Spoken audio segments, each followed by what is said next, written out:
오늘 요한복음 20장 24절에서 31절 말씀 중심으로 믿는 자가 되라 라는 제목의 말씀으로 하나님 말씀 나누도록 하겠습니다. 우리가 지난주에 부활주의를 보내면서 부활에 관해서 한 4가지 측면을 우리가 살펴보았습니다. 물론 좀 신학적으로 살펴봐서 어려워서 기억이 잘 안 나실 수도 있을 것 같아서 다시 한번 생각해 보면, 부활은 사람이 주는 것이 아니고 삼위 하나님의 고유한 영역이요 사역이다, 이런 말씀을 드렸습니다. 아무리 위대한 지도자, 인간이라 할지라도 사람이 부활을 줄 수는 없습니다. 오직 성부 하나님, 성자 예수님, 성령 하나님께서 부활의 사역의 주체가 되신다 하는 것이 첫 번째였습니다. 부활이라는 것은 영으로 주어지는 것이 아니고 육체로, 몸으로 주어진다 그랬습니다. 그래서 예수님께서 부활하셨을 때 영만 계신 것이 아니었어요. 몸으로, 육체로, 부활체로, 신령한 몸으로 부활하셨다 하는 것이 두 번째고요. 부활에는 2가지 종류가 있는데, 첫째는 의인의 부활입니다.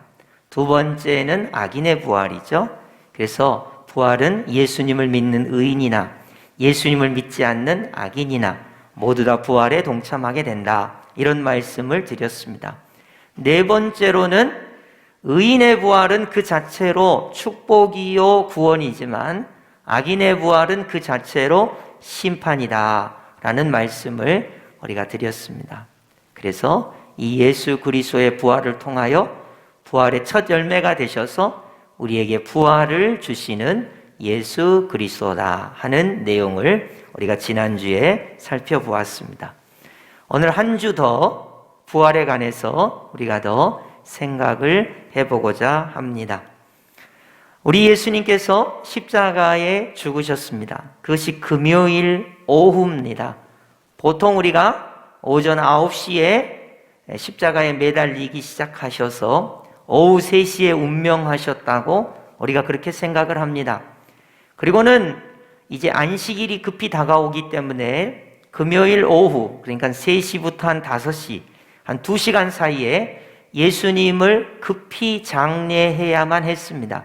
그래서 아리마대 요셉의 그 빈 무덤에다가 예수님의 시신을 이렇게 안치시키고 무덤에 안장하는 일을 급히 하게 됩니다. 그래서 금요일 오후, 토요일 안식일 하루 종일, 그리고 안식 후 첫날 새벽, 주일이죠, 부활주일 새벽에 막달라 마리아가 부활하신 예수님을 만나게 됩니다. 그 부활하신 예수님을 만나서 제자들에게 예수님 부활하셨다 이야기하게 되죠. 그러니까 베드로와 요한이 빈 무덤에 가보게 되고요. 그리고 이제 막달라 마리아가 예수님 부활하셨다는 이야기를 듣고 제자들이 믿지 않은 상황에서 엠마오로 가는 2 사람이 부활하신 예수님을 만나게 되고 돌아와서 부활하신 예수님을 만났다고 보고하게 돼요. 그리고 그 순간에 우리 예수님께서 제자들에게 부활하신 자신을 보여주시게 됩니다. 그런데 그때 빠진 사람이 한 명 있었는데 그 사람이 하필 의심이 많은 도마였습니다. 도마가 부활하신 예수님께서 제자들을 다 만나 주실 때 하필 그 자리에 빠져 있었습니다.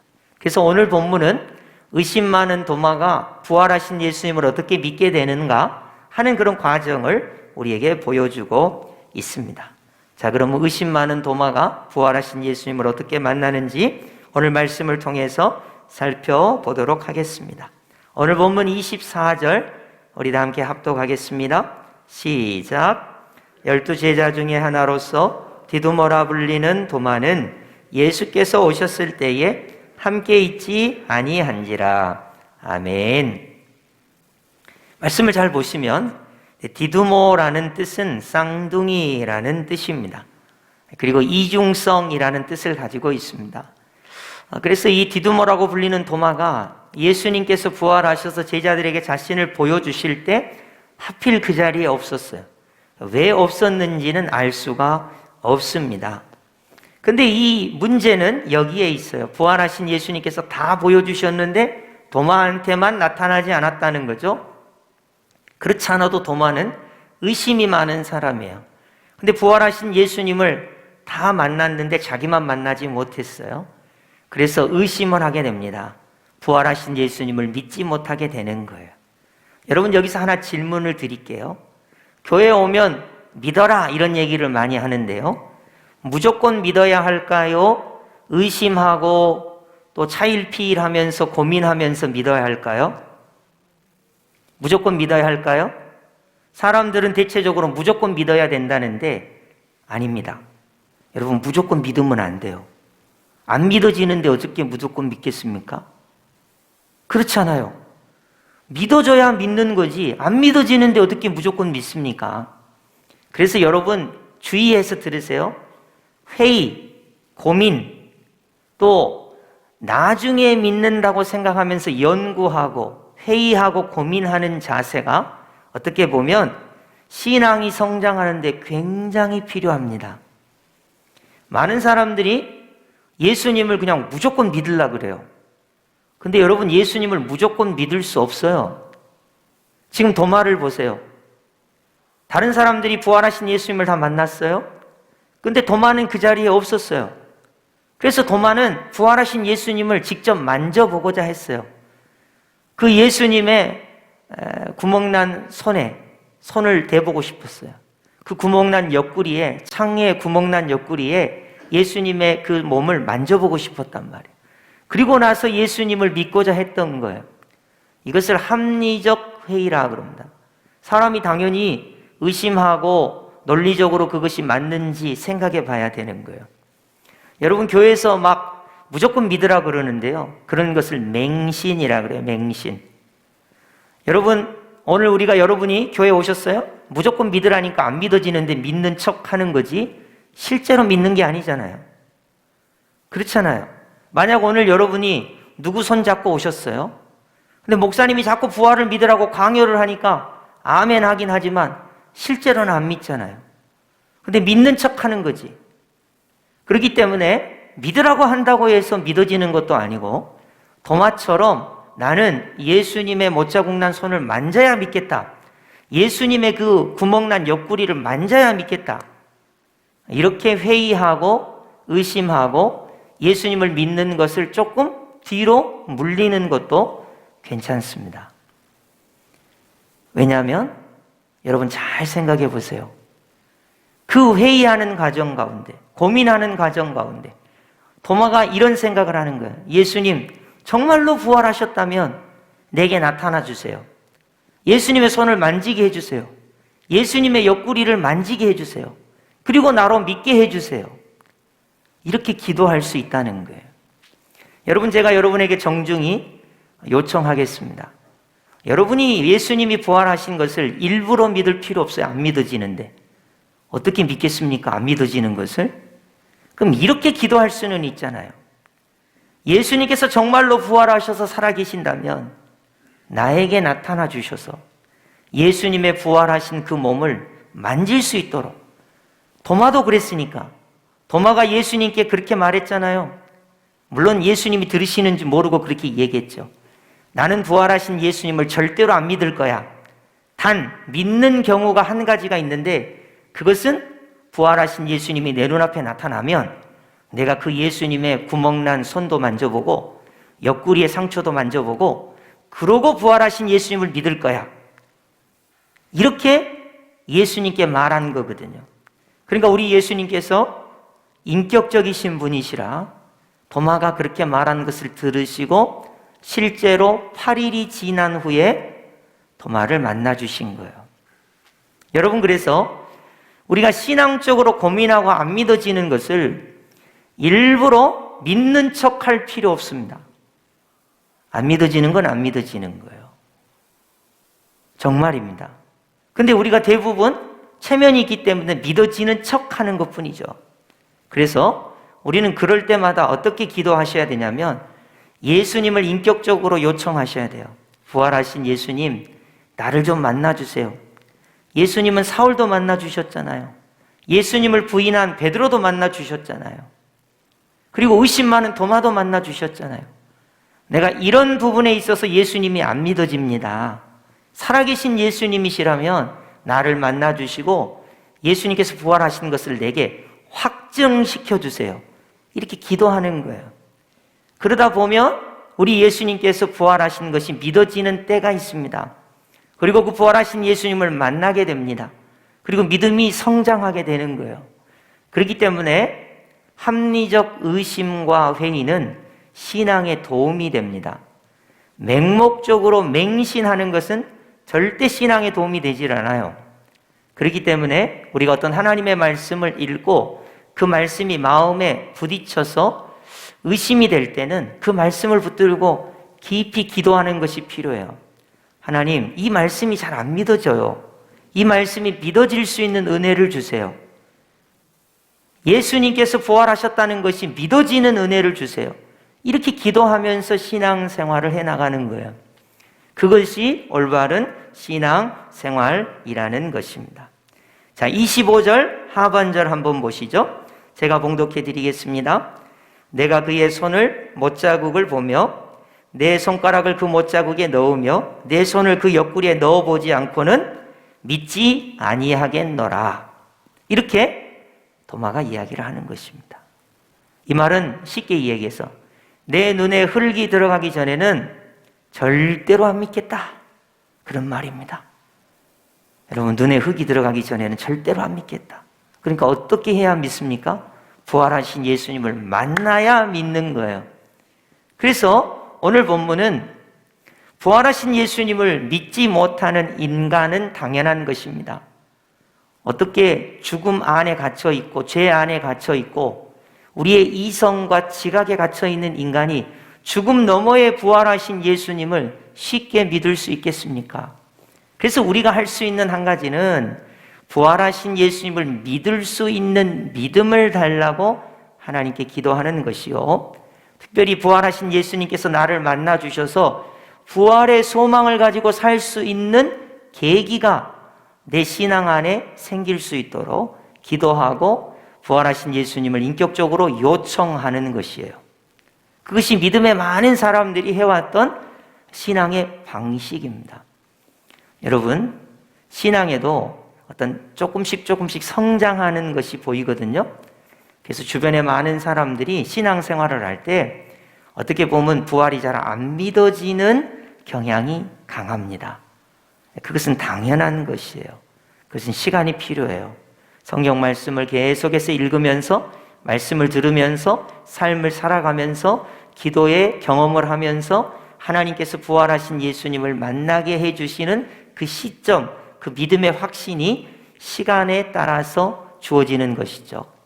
그렇기 때문에 우리가 어떤 고민이 있고 어려울 때에 반드시 그때 부활하신 예수님을 만나게 해달라고 우리가 기도하는 것이 필요한 것입니다. 자, 이제 부활하신 예수님께서 8일 만에 도마를 만나 주십니다.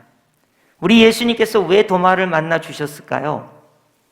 여러분, 사실 도마는 의심이 많아서 예수님 부활하신 것을 만나지 않으면, 부활하신 예수님을 만나지 않으면 앞으로 예수님을 절대로 믿지 않을 겁니다. 우리 예수님은 어떤 예수님이냐면요, 나 한 사람 영혼을 구원하시기 위해서 하늘 보좌를 버리시고 이 땅에 오셨어요. 하나님의 그 동등된 자격을 버리시고 인간의 몸을 입고 나 한 사람을 구원하시기 위하여 십자가에 죽으신 예수님이에요. 그 예수님이 도마와 같은 귀한 영혼이 부활하신 예수님을 믿지 못하는 상태였기 때문에 부활하신 예수님을 믿는 믿음을 주시기 위해서라도 반드시 도마를 만나 주신 것이죠. 8일 동안 도마는 어땠을까요? 예수님의 제자들과 아마 밀고 땡겼을 거예요. 예수님의 제자들이 그래요. 야, 우리가 이 두 눈으로 똑똑히 예수님을 봤다니까? 이 두 손으로 예수님을 만졌다니까? 너 의심하지 마, 그냥 믿으면 돼. 도마가 그래요. 무슨 소리 하고 있어? 나는 내 손으로 만져야 된다니까? 내 눈에 흙이 들어가기 전 절대로 안 된다니까? 니네가 다 헛것을 봤을 수도 있잖아. 내가 예수님을 만져야 된다니까? 그러면서 8일 동안 밀고 땡기고 그랬을 거예요. 안 그랬을까요? 그러니까 이 8일 동안에 제자들도 그렇고 도마도 그렇고 마음이 불편했어요. 마음이. 여러분, 우리가 신앙생활 할 때 천국 같은 신앙생활, 고민이 없는 신앙생활, 또 뭐든지 잘 되는 신앙생활을 꿈꾸지만 그런 것은 이 세상에 없어요, 여러분. 여러분, 베드로도 보세요. 예수님을 한 번 부인했죠. 저주하고 부인했죠. 맹세하고 부인했죠.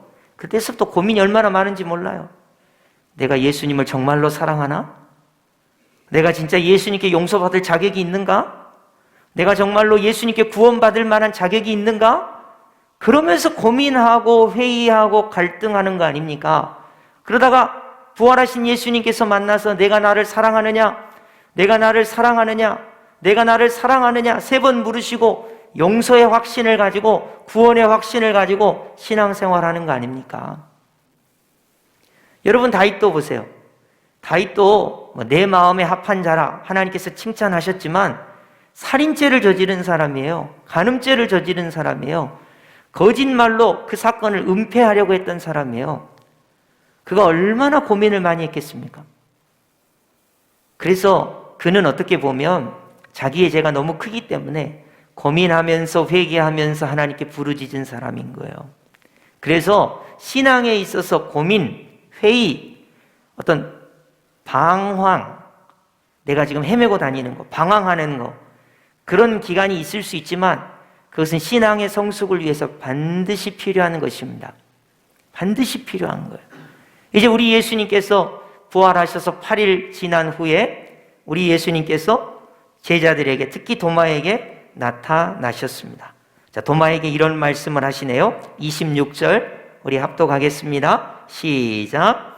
여드레를 지나서 제자들이 다시 집 안에 있을 때에 도마도 함께 있고 문들이 닫혔는데 예수께서 오사 가운데 서서 이르시되 너희에게 평강이 있을지어다 하시고. 아멘.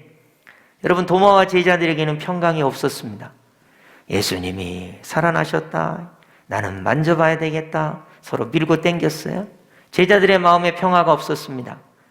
예수님 3년 반 따라다닌 이유가 있었어요. 예수님 왕이 되시면 한 자리 하려고 예수님 따라다녔는데 예수님 속절없이 십자가에 죽으셨어요. 모든 꿈이 다 사라졌어요. 허망하게 됐어요. 평강이 있을 수가 없죠. 예수님을 죽인 유대인들이 자기들도 죽일 것 같아서 두려움에 떨었어요. 그래서 부활하신 예수님께서 오셔서 첫 번째 주신 메시지는 너희에게 평강이 있을지어다입니다. 한번 따라 하시겠습니다. 너희에게 평강이 있을지어다. 아멘. 여러분, 이 말씀을 주신 거예요. 여러분 한번 잘 생각해 봐요. 여러분에게 오늘 평강이 있습니까? 돈이 없는데 평강하세요? 건강하지 않는데 평화가 있어요? 오늘 남편이랑 아내랑 싸우고 왔는데 평화가 있습니까? 코로나19 상황에서 평화가 있어요? 정말로 어렵고 힘든데 이 마음이 찢어지게 아픈데 평화가 있어요? 없죠? 제자들이 그랬다는 거예요. 도마가 그랬다는 거예요. 그 상황에서 예수님께서 부활하셔서 주신 처음 메시지는 뭐냐면 너희에게 평강이 있을지어다입니다. 여러분, 부활하신 예수님께서 주시는 메시지는 부활하신 예수님을 통해서 너희에게 평강이 있을지어다입니다. 돈의 문제도, 건강의 문제도, 관계의 문제도, 어떤 성공과 실패의 문제도, 삶의 여러 가지 힘든 문제 속에서 부활하신 예수님이 주시는 평강을 누리기를 바란다는 우리 예수님의 말씀이신 거예요. 여러분, 우리가 꼭 기억해야 됩니다. 이 세상에 어디 평화가 있습니까? 돈을 많이 벌어오면 정말 평화가 올까요? 주식이 많은 사람, 또 돈이 많은 사람, 통장에 돈이 많은 사람, 집이 많은 사람, 정말로 평화가 있을까요? 우리는 그런 거 못 가져봐서 잘 모르죠. 있어나 봤으면 평화가 있는지 없는지 알겠지만 여러분, 경험해 보지 않아도 돈이 많다고, 집이 많다고, 성공했다고 그래서 오는 평화가 아닌 거예요. 여러분, 코로나19 예방주사 먼저 맞은 사람은 정말로 평화가 있어요? 나는 이제 코로나 이제 안 걸려? 그러면서 그런 평화가 있을지는 몰라도 영원한 평화는 아닌 것이죠. 그래서 부활하신 예수님께서 주신 메시지는 부활하신 예수님을 만나서 부활하신 예수님으로부터 오는 영원한 평화, 평강을 너희가 누리기를 원한다. 이런 말씀을 주시는 거예요. 여러분, 그래서 우리가 마음에 평화가 없을 때 기억해야 됩니다. 한 가지, 부활하신 예수님 내 마음에 오셔서 내 마음에 평강을 주십시오. 물질이 없어도 부활하신 예수님이 주시는 평강을 주십시오. 건강하지 않아도 부활하신 예수님이 주시는 평화를 주십시오. 문제가 이렇게 심각해도 부활하신 예수님이 주시는 평화를 내게 주십시오. 그렇게 간구하라는 것입니다. 여러분, 꼭 삶에 적용하시면 좋겠어요. 이 세상에 어디 참된 평화, 평강이 있습니까? 그때마다 우리는 부활하신 예수님을 우리 마음속에 초청하는 거예요. 부활하신 예수님이 오셔서 제자들에게 너희에게 평강이 있을지어다 하신 것처럼 정말 나에게 부활하신 예수님으로부터 오는 참된 평화, 평강이 있게 하여 주옵소서. 이렇게 기도하는 것이죠. 이제 두 번째로 너희에게 평강이 있을지어다 하신 우리 예수님께서 이제 도마와 직접적인 대화를 하십니다. 자, 도마가 뭐라고 그랬다고요? 나는 부활하신 예수님 안 믿어? 뭐뭐 할 때까지. 그 예수님의 손가락을 만져보고 그 예수님의 상처를 만져보기 전까지는 예수님을 안 믿어 했기 때문에 우리 예수님께서 부활하신 예수님을 친히 만날 수 있는 기회를 주십니다. 27절입니다. 우리 다 함께 합독하겠습니다. 시작. 도마에게 이르시되 내 손가락을 이리 내밀어 내 손을 보고 내 손을 내밀어 내 옆구리에 넣어보라. 그리하여 믿음 없는 자가 되지 말고 믿는 자가 되라. 아멘. 믿지 못합니다. 그래서 예수님을 친히 만나야만 했습니다. 여러분, 사울도 예수님을 안 믿었어요. 그러니까 스데반을 돌로 때려 죽였죠. 그리고 교회를 멸망시키고 다녔죠. 예수 믿는 사람을 잡으러 다녔습니다. 그러다가 부활하신 예수님을 만나고 나서야 사람이 바뀐 거예요. 그래서 일부러 믿는 척 할 필요는 더더군다나 없고요. 안 믿어지는 것을 억지로 믿을 필요도 없어요. 그냥 단순히 예수님께서 정말로 살아계시다면 나를 만나주시면 되는 거예요. 아닙니까? 부활하신 예수님이 정말로 살아계시다면 나를 만나주시면 돼요. 내가 만나면 돼요, 부활하신 예수님을. 그러면 믿어지는 거예요.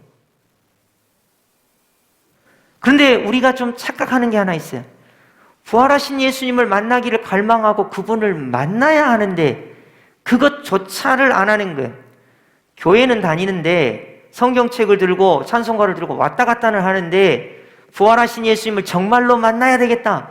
그분의 내가 손가락의 상처를 만지고 옆구리의 상처를 만지고 그분의 십자가의 죽음과 부활의 영광을 내가 친히 체험하리라. 그런 열망이 없고 그런 기도도 하지 않는다는 거예요. 그러면서 교회는 왔다 갔다 한다는 거죠. 거기에 문제가 있습니다. 그래서 우리 예수님께서 친히 도마에게 자신의 상처난 손과 옆구리의 상처를 친히 보여주십니다. 자, 이제 보고 있어요. 그것을 만져요. 자, 이제 말합니다. 믿음 없는 자가 되지 말고 믿는 자가 되라. 여러분, 이제 믿기는 쉽죠. 부활하신 예수님을 만졌으니까, 보았으니까. 이제 믿기만 하면 되는 거예요. 똑같습니다. 여러분, 우리가 누가 여러분 보고 무조건 믿으라고 하지 않아요? 성경을 보십시오. 그리고 기도하십시오. 부활하신 예수님을 만나십시오. 이렇게 제가 소개하잖아요. 그리고 부활하신 예수님을 만나게 되는 시점이 오는 거예요. 누구처럼? 베드로처럼. 누구처럼? 사도 바울처럼. 누구처럼? 우리의 신앙의 무수한 신앙의 선배들이 다 부활하신 예수님을 만났어요. 그리고 믿고 사는 거예요. 무조건 믿은 게 아닙니다. 안 믿어지는데 믿는 척 하는 게 아닙니다. 그렇기 때문에 이런 측면에서 여러분 부활하신 예수님을 만나는 은혜가 있기를 예수님의 이름으로 축복합니다. 이제 부활하신 예수님을 도마가 만났습니다. 도마가 뭐라고 하게요? 여태까지 안 믿어진다고 그랬어요. 부활하신 예수님을 직접 만났습니다. 그래서 이렇게 고백을 합니다. 28절이죠. 도마가 대답하여 이르되 나의 주님이시여 나의 하나님이시니이다. 아멘. 놀라운 말이에요. 여러분, 유대인들은 메시아가 인간이라고 생각했어요. 그저 왕으로 와서 로마를 물리치고 전 세계에 우뚝 솟는 이스라엘을 만드는 인간이라고 생각했어요. 예수님의 제자들도 똑같았어요. 예수님을 인간이라고 생각했어요. 근데 부활하신 예수님을 만나고 나서 도마가 완전히 생각이 바뀌었어요. 예수님은 인간이시지만 참 하나님이시다, 이렇게 생각이 바뀌었어요. 사망 권세를 이기고 실제로 부활하셔서 나타나신 예수님, 이분은 하나님이시다, 이게 도마가 고백한 거예요. 너무 다르잖아요. 의심이 많은 도마에서 부활하신 예수님을 만나고 예수님을 하나님이라고 고백하는 놀라운 신앙의 성장을 보여주고 있는 거예요. 여러분, 사실 십자가에서 그냥 죽으신 예수님, 그걸로 끝이에요.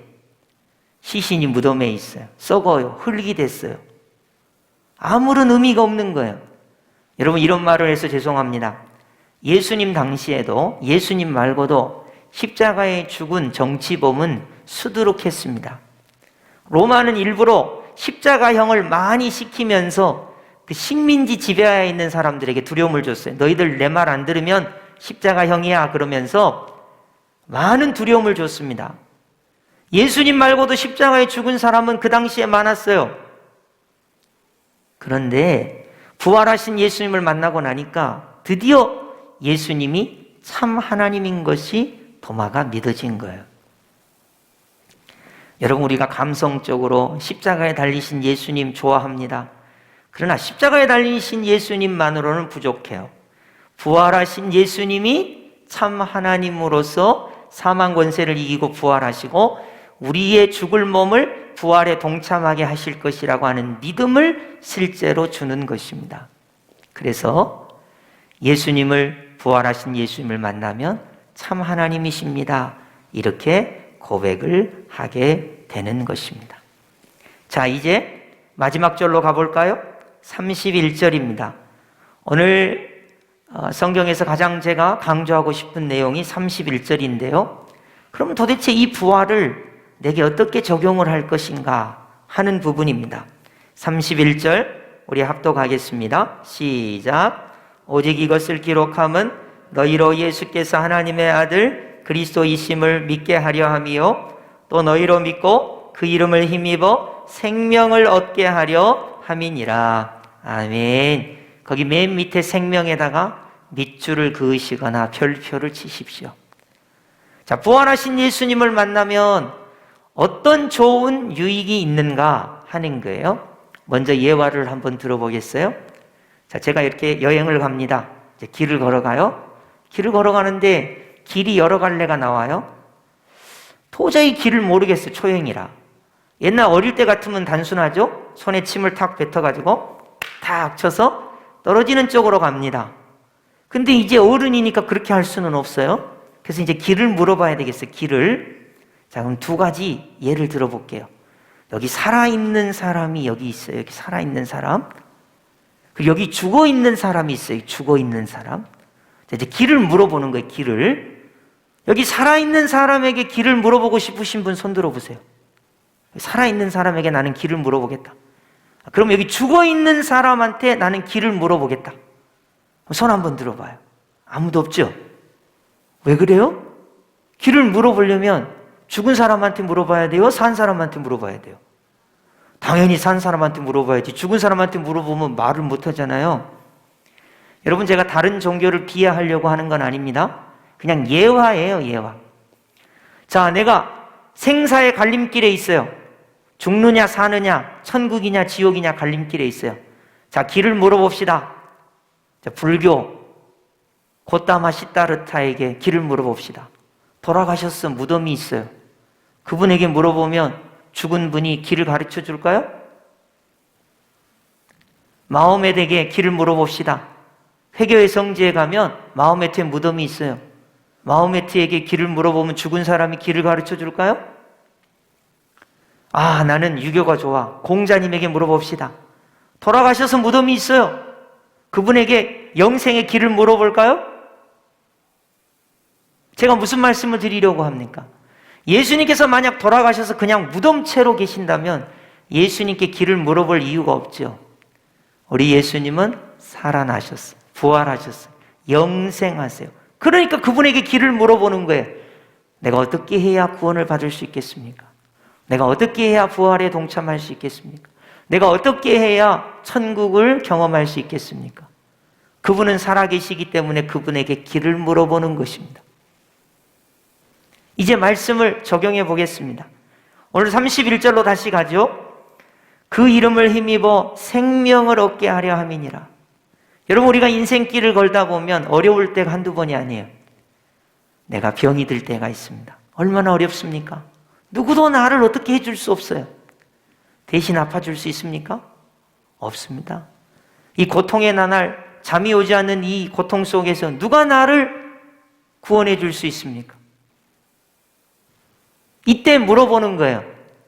예수님께, 부활하신 예수님께. 부활하신 예수님, 내 마음에 오셔서 나에게 부활의 생명을 주옵소서. 이렇게 기도할 때 그 부활하신 예수님께서 그 이름을 힘입어 생명을 얻게 하려 함이니라. 이렇게 기록하고 있는 거예요. 이것이 실제가 돼야 돼요. 이것이 신앙인의 경험이 돼야 됩니다. 이것이 우리가 예수님을 믿는 이유입니다. 정말로 죽음의 어려움을 겪고 있을 때, 고통을 겪고 있을 때 부활하신 예수님을 초청해요. 그 예수님을 힘입어서 생명을 얻는 것, 그것이 부활하신 예수님을 믿을 때 주는 유익이요, 우리 그리스도인들에게 참 믿음의 효력이라는 거예요. 요즘 얼마나 어렵습니까? 힘든 일이 많죠. 그때마다 우리는 부활하신 예수님을 우리 마음에 영접하게 돼요. 초청하게 돼요. 부활하신 예수님, 예수님의 이름을 힘입어 생명을 얻게 하여 주옵소서. 물질의 어려움이 있을 때도 마찬가지입니다. 건강에 어려움이 있을 때도 마찬가지입니다. 관계가 어려울 때도 마찬가지입니다. 코로나19로 이런저런 어려움에 우리가 직면해 있습니다. 어떠한 어려움 속에서도 부활하신 예수님을 우리는 우리 마음에 초청하는, 영접하는 거예요. 그리고 오늘 성경에 기록된 대로 그 이름을 힘입어 생명을 얻는 것입니다. 이것이 부활하신 예수님을 믿는 유익이라는 것입니다. 오늘 말씀은 적용점이 딱 두 가지입니다. 첫째는 부활하신 예수님을 영접함으로, 믿음으로 마음의 평안을 얻으라는 것이고, 두 번째로 부활하신 예수님의 이름을 힘입어서 생명을 얻는 것입니다. 여러분, 이미 말씀은 주어졌어요.